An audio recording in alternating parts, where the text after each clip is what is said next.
When my in-laws cornered me at dinner and declared, "Your house is technically ours, you married into this family," and my husband chimed in, "You don't own anything alone," I merely smiled and nodded. Until he opened the title deed and saw in black and white that it bore only my name. His face went ashen, my in-laws stuttered, and the room fell silent as they realized they'd just tried to stake a claim on something that legally belonged to me and me alone. Everything began 2 years ago when I married into a family I still can't fully figure out. I met Eric in Austin, Texas, both of us in our mid-30s, and I was at a crossroads, craving peace and stability. I'd held down a steady role at a mid-sized tech company, cleared my student loans, and saved enough for a down payment on a modest 3-bedroom house. I wasn't rich, but I was prudent and driven. Eric struck me as calm, mature, and serious about building a future, and that seemed perfect. Early on, he described his clan as close-knit, so I pictured holiday dinners and backyard barbecues. Instead, they all lived within a 5-minute radius, weighed in on every choice, and expected to be consulted on even the tiniest decisions, like what color you painted your kitchen. His mom, Marie, was the retired, loud, controlling matriarch. His dad, Ron, always agreed with her, and his sister, Becca, 3 streets away, was a mini Marie with a serious wine habit. When Eric proposed, it felt more businesslike than romantic. He said we were a power couple and I agreed. No drama sounded ideal. In hindsight, I should have paid closer attention. Before ever meeting him, I'd already bought my home outright, down payment, mortgage, and all under my name alone. After our engagement, I told him plainly this deed would stay solo. He shrugged it off. "It doesn't matter. We're building a life together." The first red flag came at dinner one night. Marie folded her arms and demanded, "When are you two transferring the title into both your names? You're married now, it's family property." I nearly choked. "Excuse me," I whispered. She repeated, "Marriage means shared everything, so technically it's ours." Eric said nothing, no laugh, no defense, just a quiet, "Yeah, babe, let's do that." I stared at my plate, too stunned to reply. Later, I drew a firm line. "That house is mine. If we want a new place together down the road, fine, but this property isn't joint." He looked annoyed and asked if he was just a tenant in his own home. I told him, "If you feel unequal, start chipping in on the mortgage." He never did. Marie never relented. She dropped idle suggestions about repainting the kitchen sage green, rearranging the guest room, and hinting that Becca would need a place to crash when she visited. I started locking my bedroom door after catching Becca looking for wrapping paper in my closet. Then Eric lost his job. He spent his days moping at home while I still worked full-time, only to return to dirty dishes and laundry mountains. When I pressed him about job applications, he insisted he was taking his time to find the right fit. One evening, he announced his parents were coming for dinner.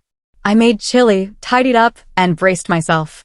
Mid-meal, Marie casually said, "We're moving Ron's old workshop gear into your garage. No need for your stuff in there." I stared her down. She added, "Now that you're part of the family, we should make decisions together. This house is technically ours." I locked eyes with Eric, silent as always, and stood up. "Whose name is on the title deed?" I asked. Marie waved her hand. "You're married. It's a shared asset." Eric quietly said, "You don't own anything alone anymore." That was my breaking point. I didn't argue. I just nodded. The next morning, I went to the county clerk's office, ordered a certified copy of the deed with every official seal, and laid it on the dining table.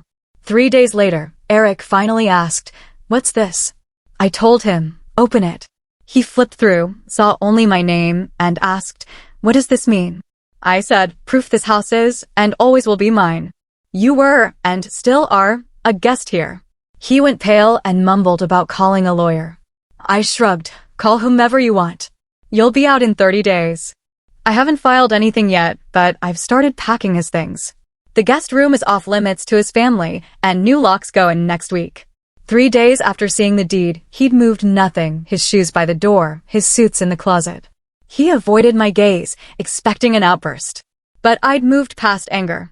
I was simply done being polite. The silence unnerved him, and he began helping, washing dishes, folding laundry, even cooking dinner once. He set the table, poured wine, and said, "Can we talk?" I sipped and said, "Sure." He admitted he messed up, suggested we see a financial advisor about adding his name, and apologized for being distant. I asked, why would I do that? He blinked, because married couples do that. I smiled and said, married couples also respect each other's property. You sat there while your mother mapped out renovation ideas as if it were her own place. Eric didn't say a word, just stared down at his half-empty wine glass. I could have prodded him, but I didn't need to just yet. I already had a backup plan. That night, I emailed a locksmith. At first light, I woke up and called in sick at work. From the front window, I watched as Eric hopped into his car and headed off on errands. The moment he was out of sight, I phoned the locksmith and arranged for all 3 locks to be replaced, new deadbolts, fresh keys, updated codes, the works.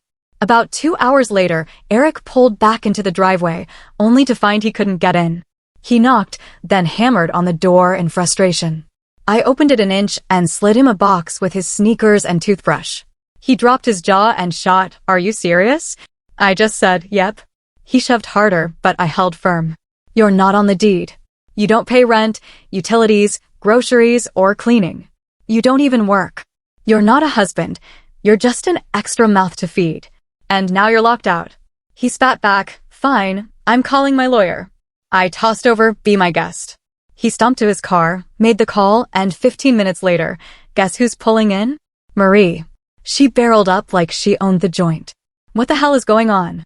"You locked my son out of his own home," she screeched. I leaned against the frame, deed in hand. "Not his. Not yours. Mine." I waved the paperwork. "Your family never lived here. You've never been on the deed." She looked like she was about to erupt. "I've never felt so disrespected," I continued. "If you can't handle being told no, that's on you." Marie snorted. "We'll see what a judge says." I grinned. "Please, let a judge explain why your unemployed son thought he could squat in a house I bought 2 years before he walked into my life." Eric was pacing on the lawn, muttering under his breath. Marie warned, "You'll regret this. No one treats my family this way." I shut the door in her face. "Your family started it," I called back. Over the next week, I started collecting every shred of evidence, emails, text threads, screenshots, voice memos. I left his underwear and t-shirts alone. I'm not cruel. But I backed up every damning message without thinking twice. There was a group chat where Becca joked about taking the house from the inside. Marie shared mood boards of furniture she planned to buy when we redecorate your space. Eric even quipped he'd win me over through emotional warfare. It was all in black and white, so I assembled it into a neat PDF, just in case. The real twist came 2 weeks later when Eric tried moving in with his sister. But Becca hadn't cleared it with her boyfriend. He shut it down. Now Eric was living out of his car, and Marie's tune changed. She called, all sweet, "We just want to make peace, no hard feelings. Maybe he can stay until he gets back on his feet." I replied, "He has 2 feet. He just chooses not to use them." She sniffed, "You're so cruel." I said, "You told me the house was technically yours. Now you're begging for keys." Click, I blocked her. I wasn't petty. I didn't toss his stuff on the lawn. I even gave him a full 2 weeks to clear out. I just refused to be walked over. But then Eric started lurking around the neighborhood, parking down the block, sitting in his car, staring at the house. I saw him once while I mowed. He waved. I kept mowing. Then one afternoon, there was a knock. It wasn't Eric, it was his friend Trevor, one of the few decent ones. "Can you talk?" he asked. I let him in. He slumped onto the couch. "Eric's convinced you'll change your mind." I shook my head. "I'm not." He pulled out his phone and showed me a message from a private chat. Eric had texted, "If she won't come to her senses, maybe the house needs an accidental fire." Everything snapped into focus. He wasn't just lazy, he was dangerous. I looked Trevor dead in the eye. "Thanks." I saved the screenshot into the PDF. Next step, restraining order. But we weren't there yet because Marie showed up again, this time with a lawyer in tow. I opened the door. Marie flopped onto the couch like she owned the place. Her lawyer, some guy in his 50s, expensive watch, zero patience, scanned the room as if ticking off boxes on an inventory list. He cleared his throat. "Ms. Redacted, we're here to resolve a misunderstanding. My client, Mrs. Donnelly, believes her son has a legal claim to this property based on his marital status and financial contributions during the marriage. I cocked my head. Contributions? He blinked. Well, I leaned forward. Contributions to what? He paid no rent, no utilities, no groceries, no insurance. His name's not on the deed, not on the mortgage. Show me a receipt. Marie piped up. He lived here. That counts. I held her gaze. So do roaches. Do you want them on the deed? He tried again. Under Texas community property law, I cut him off. That only applies to assets acquired during marriage. This house was bought 2 years before the wedding, fully paid and documented. I slid a manila folder across the table. Here are every bank statement, payment record, and notarized deed from the county clerk. He didn't bother opening it. He just looked irritated. Marie sighed. You don't have to be so hostile. We just want fairness. I said, fairness means he isn't behind bars for threatening arson. That stopped them cold for a moment. Then, in a measured tone, I added, tell your son to quit loitering outside my house like a stalker. Stop texting me from burner phones. And if I see his car near my place again, I'll call the police. I tapped my phone to the DA. Marie visibly flinched for the first time. But then her lawyer spoke, and I wasn't ready for it. We're aware your job has a conflict of interest clause concerning ongoing legal actions. My blood ran cold. Excuse me. He grinned like a serpent. You work in tech security. Your contract probably bars involvement in active civil disputes, especially those that could go public. I said nothing. He continued, dragging this out in court could jeopardize your career. There it was. The threat, personal, not legal. So this isn't about Eric getting something, I said. It's about making me miserable. Marie sneered. If only you'd played nice. I rose to my feet. Get out of my house. They hesitated. I raised my voice. Get out. They left, but not before her lawyer hissed, we'll see you in court. Once the door closed, I called HR. I calmly laid out the facts, said I might need legal counsel, and wanted complete transparency in case anyone dragged my name through the mud. HR assured me I'd done the right thing. That night, everything shifted. My neighbor Carol, a quiet, older woman who lives alone, knocked on my door. Do you have cameras on your property? She asked. I said yes. Check them. I saw someone circling the side of your house last night. I pulled up the footage. It was grainy, but unmistakably Eric. He tried the side gate. It was locked, then paced back and forth, smoking something before finally leaving. Without hesitation, I printed a screenshot, called my lawyer, filed a police report, and requested a restraining order. The next morning, 2 officers arrived at Eric's house and served him the papers, stay at least 300 feet away from me and the property. Marie tried to call, but I blocked her. Then, a week later, a certified, hand-signed letter arrived from Marie's lawyer. But this time it wasn't about the house, it was a cease and desist. They claimed I'd defamed her family to multiple third parties, causing emotional distress. I laughed out loud. Defamation? Her son threatened arson. She tried to intimidate me with false claims. Now they wanted to play victim. So I hired my own lawyer. Expensive, brilliant. He reviewed everything and said, they're trying to wear you down. They don't expect to win. They just want to rattle you. He asked, want to fight back? Absolutely, I said. Okay, he replied. Let's go to discovery. Once legal proceedings start, everything's on the table. Emails, texts, sworn statements. Little did they know I was sitting on a mountain of proof, ready for them to step into the courtroom. When they did, they'd see I'd been playing a much longer game than they ever imagined. 2 weeks later, I sat in my lawyer's office when he told me Marie's attorney had filed their claim. Eric supposedly had a right to part of the house due to emotional investment and an expectation of shared ownership. It was so flimsy it was almost laughable. Almost, until their complaint arrived. Eric had told the court I'd manipulated him, isolated him from his family, and promised to add his name to the deed later. He even claimed I'd forced him to quit his job. That last bit was pure fantasy. I was furious, not just because he lied, but because I finally saw him for what he was, a coward who couldn't handle being outplayed, so he twisted the story to paint himself as the victim. I turned to my lawyer and said, let's bury them. We filed a counterclaim, submitting every piece of evidence, screenshots, text messages, emails, voice memos, the video of him trying to break into my yard, the group chat where Becca joked about stealing the house, the one where Marie threatened to stop being nice and would use the law if she had to, plus Eric's message about an accidental fire. We sent it all in. Once discovery began, Maria and Becca had to hand over their messages.